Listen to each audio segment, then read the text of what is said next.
فرزند زہرا یہ حالات برے ہیں۔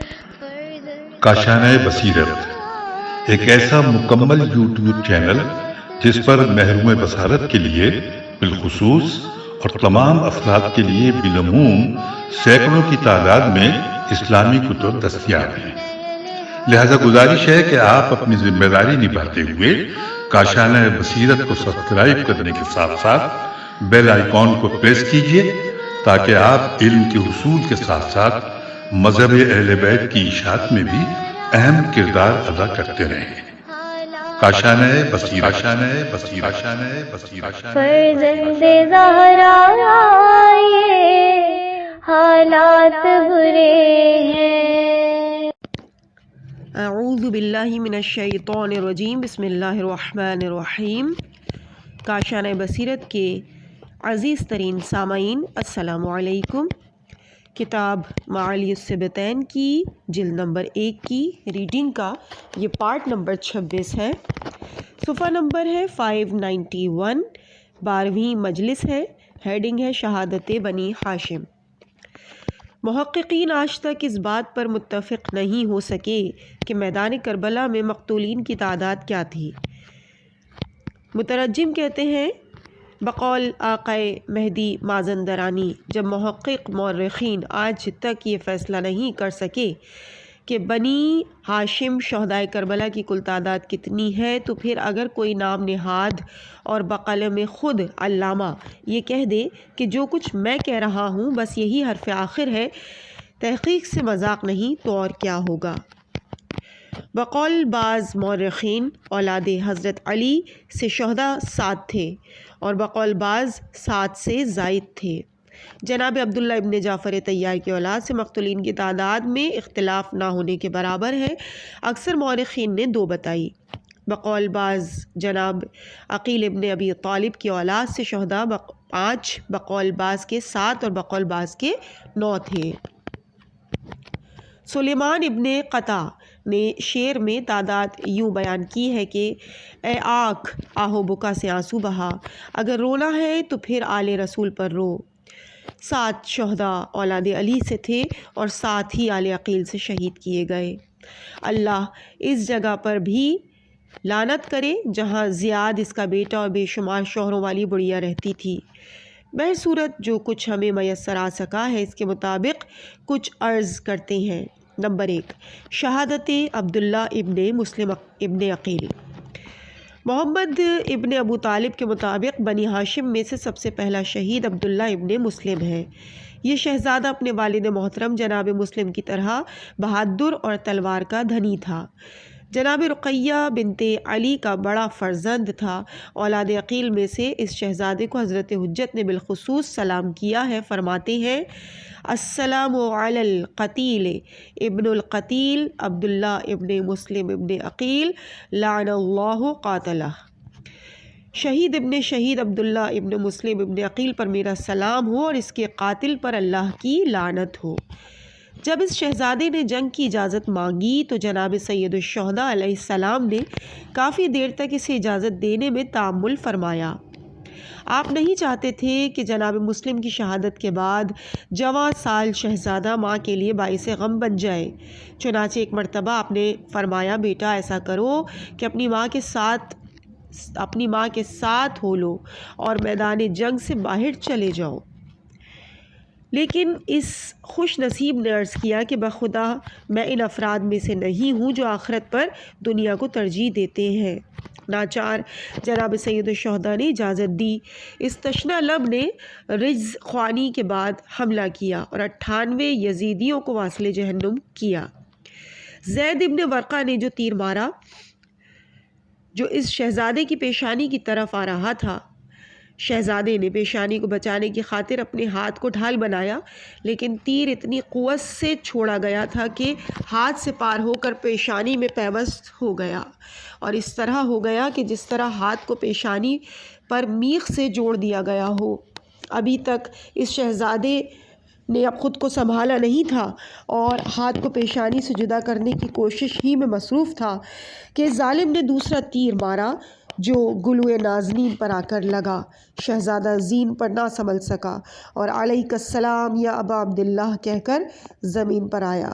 جناب سید الشہداء نے شہزادے کی آواز سنی تو جلدی سے تشریف لے گئے، لیکن گھیرا توڑنے میں کافی دیر لگی۔ اتنے میں تیر نکالا جا چکا تھا۔ اب اس شہزادے کی شہادت کا واقعہ ظالم زید ابن وقار قاتل کی زبان سنیے۔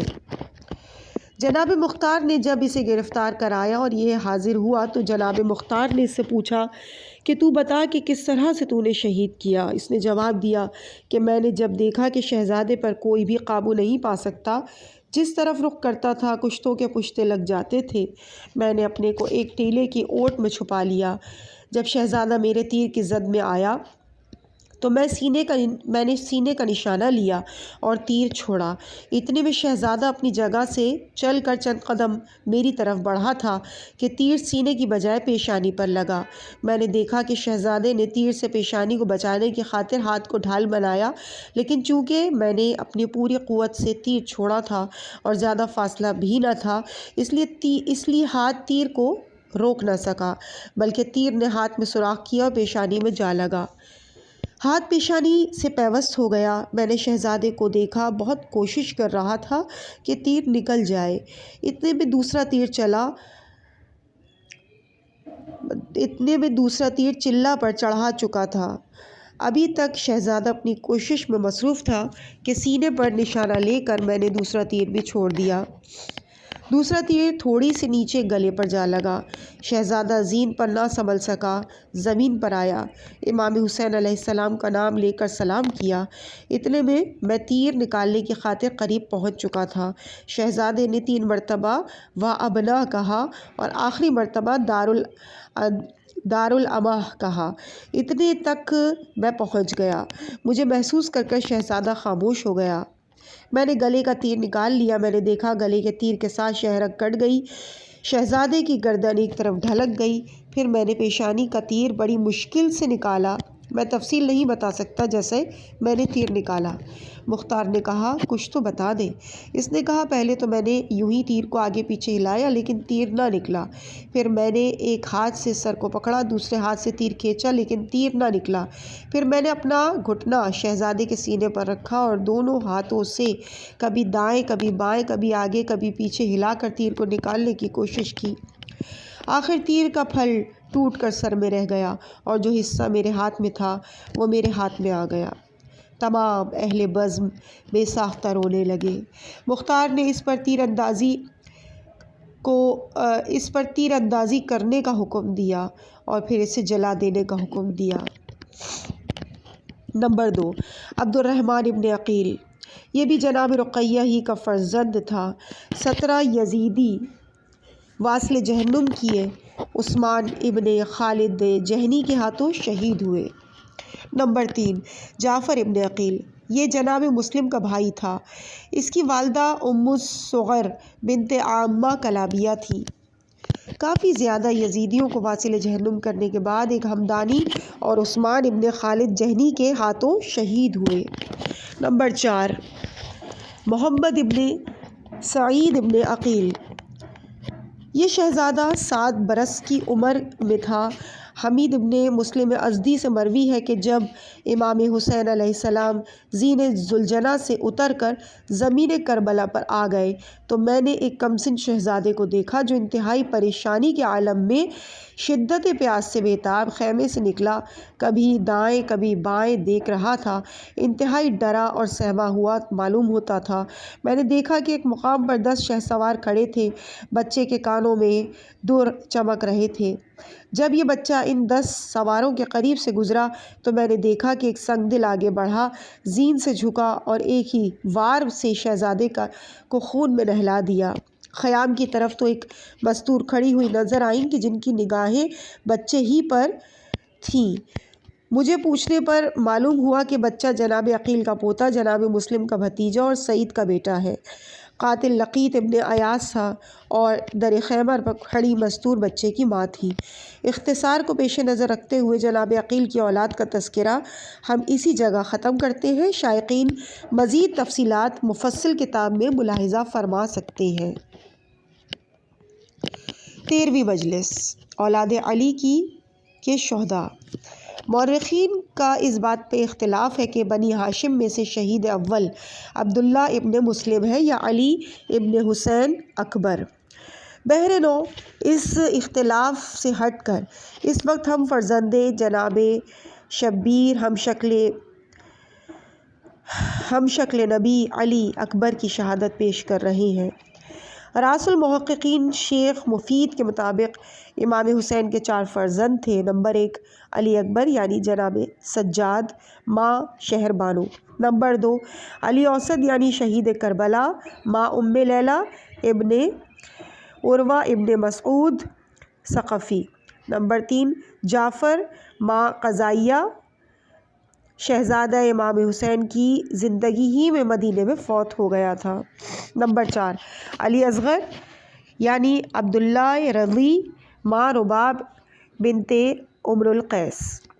چونکہ کربلا میں شہید ہونے والے فرزند امام حسین دونوں علی ہی تھے اور علی اوسط اپنے کمسن بھائی سے بڑے تھے، اس لیے کربلا میں شہادت کی نسبت سے آپ کو علی اکبر کہا جاتا ہے اور آپ کا تعارف علی اکبر ہی کے نام سے ہوتا ہے۔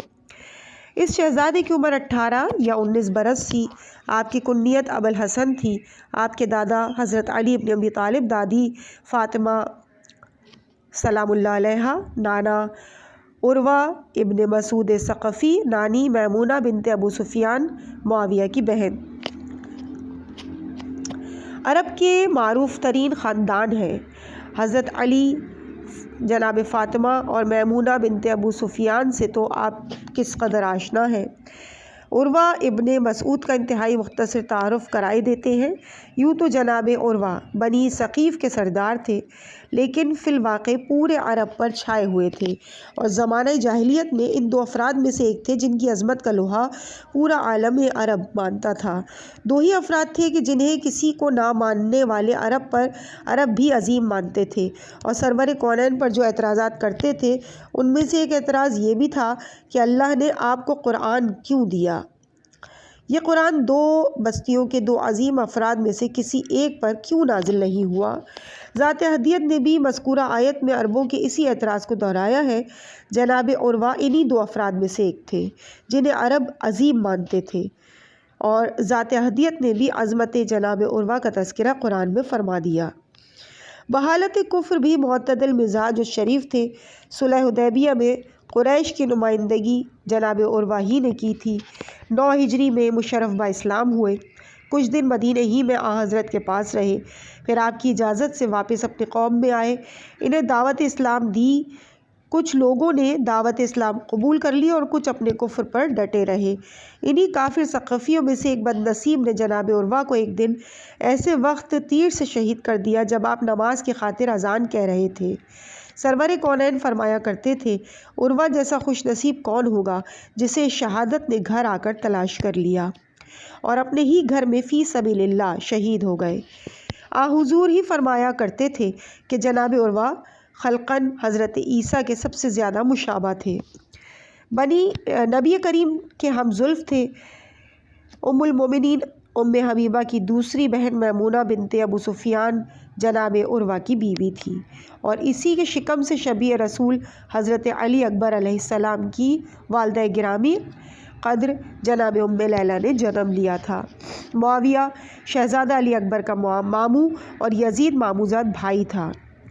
شاید یہی وجہ ہے کہ جب ہم شکل رسول میدان کربلا میں برائے جنگ آئے تو کسی یزیدی نے کہا کہ اے فرزند حسین، آپ ہمارے بادشاہ یزید کے رشتہ دار ہیں، اگر آپ ہمارے پاس آ جائیں تو آپ کو قرابت یزید کی بدولت امان دی جا سکتی ہے۔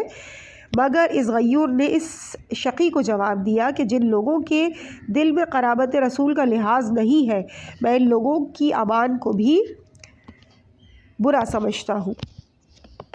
معاویہ بنی ہاشم میں سب سے زیادہ تعریف جناب علی اکبر کی کیا کرتا تھا۔ ایک دن اپنے حواریوں سے پوچھا کہ بھلا بتاؤ خلافت کا زیادہ حقدار کون ہے؟ تمام دسترخوانیوں نے کہا آپ سے زیادہ حقدار کون ہوگا؟ معاویہ نے کہا نہیں، میں نہیں، حقیقی حقدار خلافت علی ابن حسین ہے، جن میں ہاشمی شجاعت، اموی سیاست اور ثقافی جمال ہے۔ ولادت 42 یا 41 ہجری میں مدینہ منورہ میں ہوئی۔ کم سنی ہی میں اخلاق و اطوار میں شبیہ رسول معروف ہو گئے تھے۔ شکل و صورت تو اللہ نے خاتم الانبیاء جیسی دی ہی تھی، لیکن اس شہزادے کی عادات و خصائل کا تذکرہ سید الشہداء نے یوں فرمایا: صورت، کردار اور گفتار میں شبیہ رسول ہے۔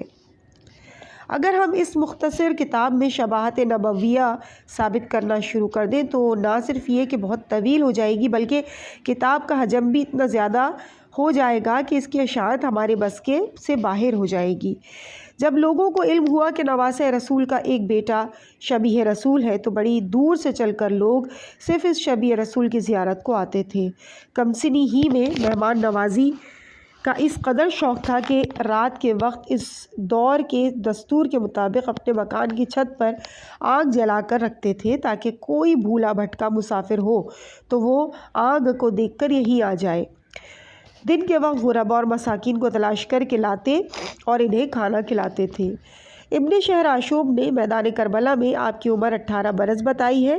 فخر المحققین شیخ مفید نے میدان کربلا میں شہزادی کی عمر 19 برس لکھی ہے، لیکن غیر محقق مورخین بلکہ اموی مورخین سے متاثر یا مروب یا ناسازگار حالات میں لکھنے والے مورخین نے میدان کربلا میں اس شہزادی کی عمر 25 برس بتائی ہے۔ دمعۃ الثاقبہ کے مطابق جب انصار جام شہادت نوش فرما چکے اور صرف اہل بیت بچ رہے تو ہم شکل نبی اپنے بابا کی خدمت میں اجازت کی خاطر حاضر ہوئے اور تمام ہاشمیات جمع ہو گئیں اور کہنے لگیں: اے شبیہ رسول، ہمیں زیارت نبویہ سے محروم نہ کریے، شکل رسول کو خاک و خون میں آلودہ نہ کریں۔ شہزادے نے تمام کو دونوں ہاتھوں سے سلام کیا اور کہا کہ دیکھیں، اس وقت میرے بابا کا نہ کوئی ناصر رہا اور نہ کوئی حامی، آخر ہم کب تک رہ سکتے ہیں؟ فوج یزید میں ایسے شریف نظر نہیں آتے جو آرام سے بیٹھے رہیں، انہیں انعام لینے کی بہت جلدی ہے۔ شہزادے نے گھوڑے کو آگے بڑھایا، امام حسین نے انگشت شہادت کو سوئے آسمان بلند کیا، بایاں ہاتھ اپنی ریش مبارک پر رکھا اور عرض کیا: اے اللہ، گواہ رہنا، ان کے سامنے میرا وہ بیٹا جا رہا ہے جو صورت، کردار اور گفتار میں تیرے نبی کے مشابہ ہے۔ جب ہمیں زیارت نبی کا شوق ہوتا تھا تو ہم اس کی زیارت کر لیتے تھے۔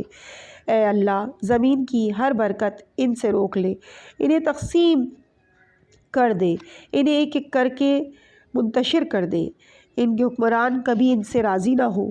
ان لوگوں نے ہمیں اس لیے بلایا تھا کہ ہماری مدد کریں اور اب ہمارے دشمن بن کر ہمیں قتل کر رہے ہیں۔ پھر آپ عمر سعد کی طرف متوجہ ہوئے اور فرمایا: اے ابن سعد، تجھے کیا ہو گیا ہے؟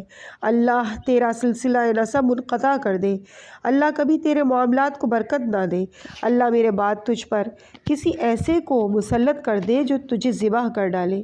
تو نے میری نسل کو ختم کرنے کی کوشش کی ہے اور تو نے نبی کریم سے میرے رشتے کا خیال نہیں کیا۔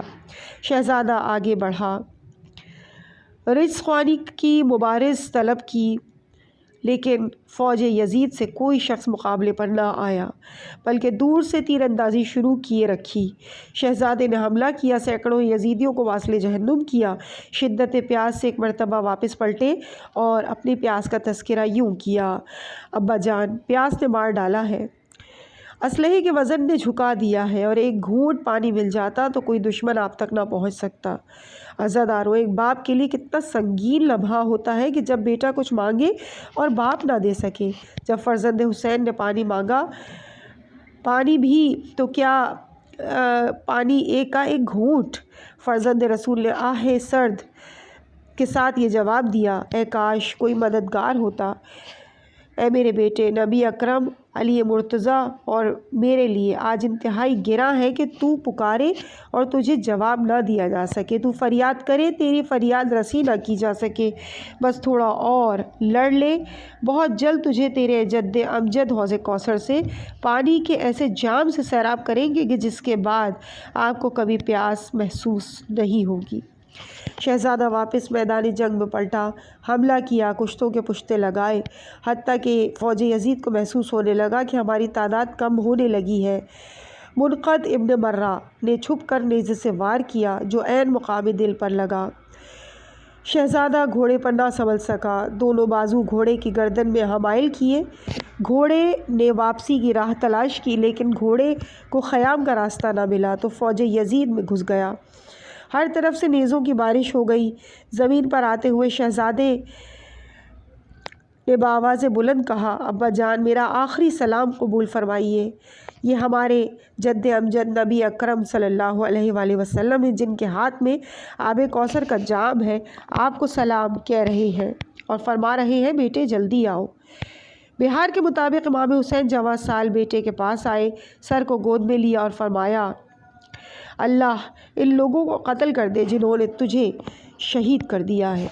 پھر آپ جھکے اور اپنا رخسار بیٹے کے رخسار پر رکھا اور بآواز بلند رو دیے۔ روضۃ الصفا کے مطابق اس سے قبل کبھی کسی نے بآواز بلند آپ کو رونے کی آپ کی آواز نہیں سنی تھی، اور فرمایا، اکبر تیرے بعد دنیا خاک نظر آتی ہے۔ پھر اپنے جوان بیٹے کے چہرے سے خاک و خون صاف کیے۔ ابھی تک شہزادے میں رمق جان باقی تھی اور آپ نے فرمایا، بیٹے تو دنیا کے غم و الم سے نجات پا کر جنت میں آرام کے لیے چلا گیا اور اپنے پسر مردہ باپ کو دنیا کے غم و اندوہ کی آگ میں جلنے کے لیے تنہا چھوڑ گئے۔ حمید ابن مسلم ازدی کہتا ہے کہ میں نے خیام میں ایک برقع پوش مستور کو بڑی تیزی کے ساتھ میدان میں آتے ہوئے دیکھا۔ وہ سیدھی اسی جگہ آئی جہاں فرزند رسول اپنے بیٹے کا سر گود میں لیے ہوئے بیٹھے تھے۔ میں اس مخدورہ کا صرف ایک جملہ سن سکا، ہائے میرے مسافر بیٹے، ہائے میرے دل کے سکون بیٹے، کاش آج میری آنکھیں تجھے خاک و خون میں غلطہ دیکھنے کو نہ ہوتی، کاش میں پہلے مر چکی ہوتی۔ میں نے دیکھا کہ وہ مخدورہ آ کر اسی شہزادے کے لاشے پہ گر گئی۔ امام حسین نے بیٹے کا سر خاک پر رکھا، اس مخدورہ کے ہاتھ سے پکڑا اور پھر واپس خیام میں لے آئے۔ پھر واپس آ کر بیٹے کو اٹھایا اور خیام کے اندر لے آئے۔ اس کے بعد صفحہ نمبر 607 14ویں مجلس، ہیڈنگ ہے ہم شکل نبی کی شہادت کے متعلقات۔ شہادت حضرت علی اکبر کے سلسلے میں محقق مورخین نے جو کچھ نکات پیش کیے ہیں، میں قارئین کی سہولت کی خاطر انہیں اس مجلس میں جمع کر رہا ہوں۔ نمبر 1، فرزند رسول نے جب شبیہ رسول کا الوداعی سلام سنا تو سینہ تھام کر بیٹھ گئے، آنکھوں کے سامنے جیسے دنیا تاریک ہو گئی۔ پھر آہستہ آہستہ اٹھے، ابائے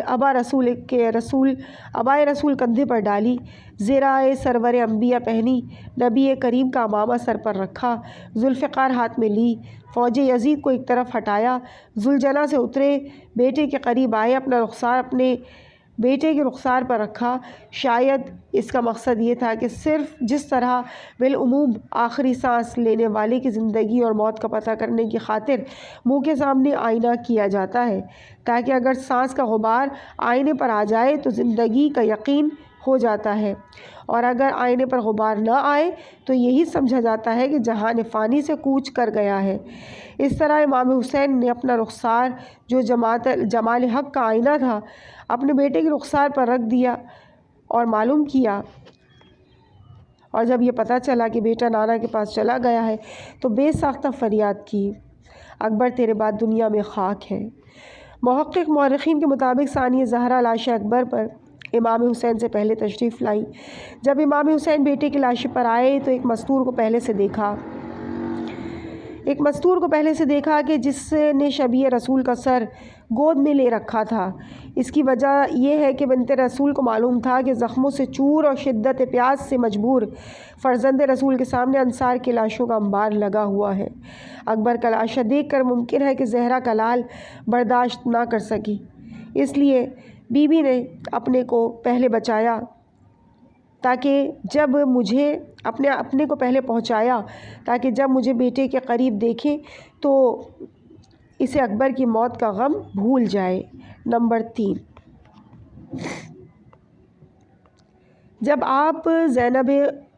جب جناب زینب خاتون کو لاش اکبر لانے سے قبل خیام تک پہنچانے آئے تو کمسن سکینہ نے عرض کیا، ابا جان میرا بھائی کہاں ہے؟ اس کا یہ ہرگز مطلب نہیں تھا کہ اس کمسن شہزادی کو علم نہ تھا، بلکہ علم تھا، کیونکہ بوقت روانگی یہ کمسن بھی الوداع کرنے والوں میں تھی۔ کمسن بچی کا مقصد اپنے مظلوم بابا کو تسلی دینا تھا، اور بی بی یہ بتانا چاہتی تھی کہ میرا وہ بھائی جسے آپ بڑے سے بڑے غم کے وقت دیکھ کر ہر غم بھول جاتے تھے، وہ کہاں ہے؟ اسے اب بھی ایک مرتبہ دیکھ لیں تاکہ آپ کا غم ہلکا ہو جائے۔ امام حسین نے جواب دیا، بیٹی تجھے کیا بتاؤں کہ ظالموں نے اسے شہید کر دیا ہے۔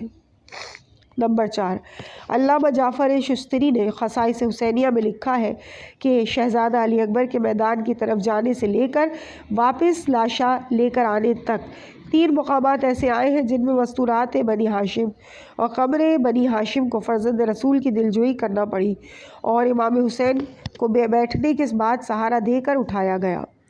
پہلا مقام وہ تھا کہ جب شہزادہ نے تنہا باپ سے اجازت مانگی اور بعض روایات کے مطابق جناب ام لیلہ نے شہزادے کے گلے میں کفنی کی طرح قمیض ڈال کر عمامے کے تحت الحنک بنائی، اور امام حسین نے بیٹے کا یہ لباس دیکھ کر دل پر ہاتھ رکھ کر زمین پر آپ بیٹھ گئے۔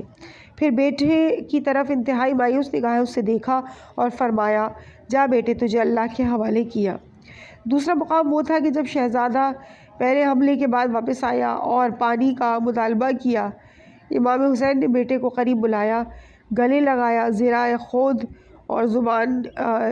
خود اور لباس انگاروں کی طرح دہک رہے تھے۔ امام حسین نے پیشانی کا بوسہ لیا اور فرمایا، بیٹے یہ امتحان ہے، اگر مدینہ ہوتا تو جہاں سے ممکن ہوتا میں پانی پلاتا، لیکن آج ہم نانا کی امت کے مہمان ہیں۔ یہ کہتے ہوئے امام حسین لڑکھڑائے اور بیٹھ گئے۔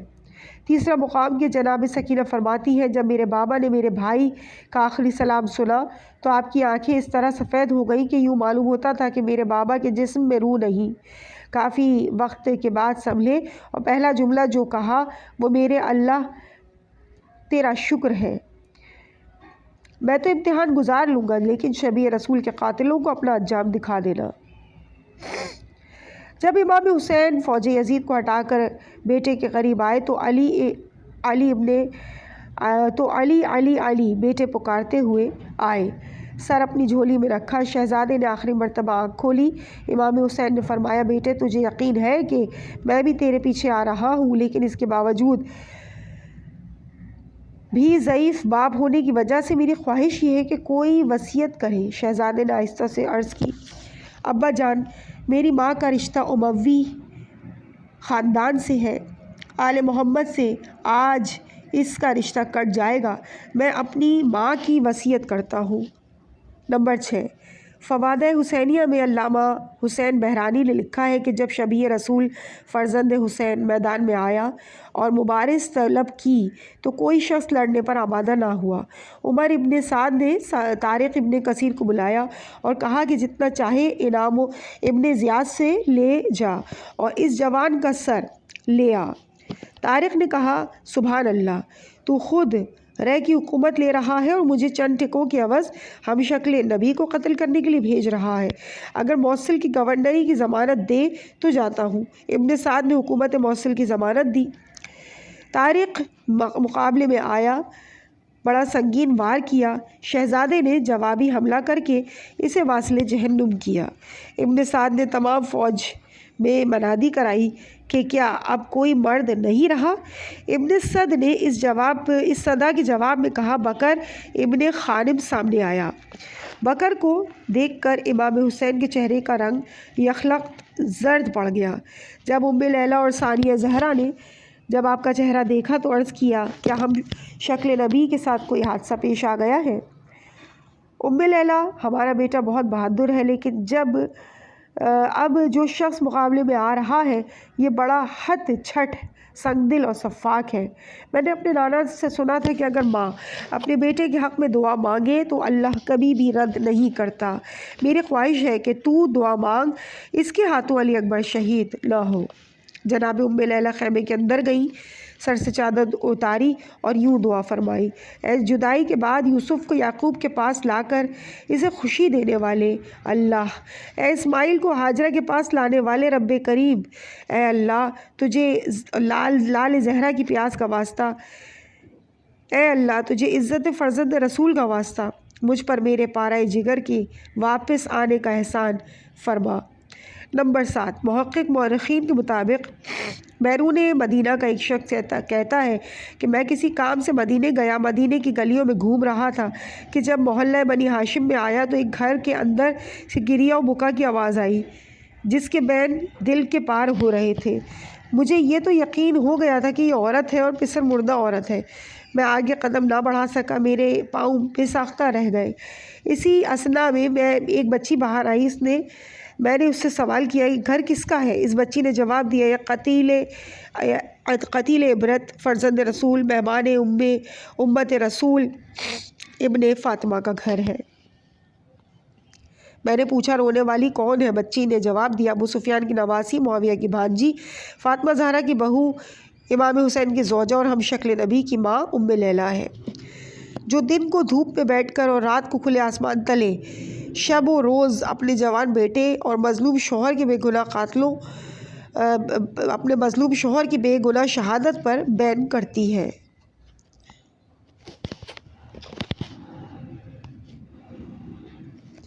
عزیز سامعین، اس مقام پر ہم ریڈنگ کے اس پارٹ کو یہیں پہ مکمل کرتے ہیں۔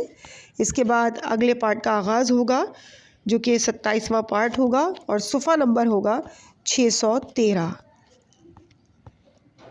مجھے اپنی دعاؤں میں یاد رکھیے گا۔ والسلام علیکم ورحمۃ اللہ وبرکاتہ۔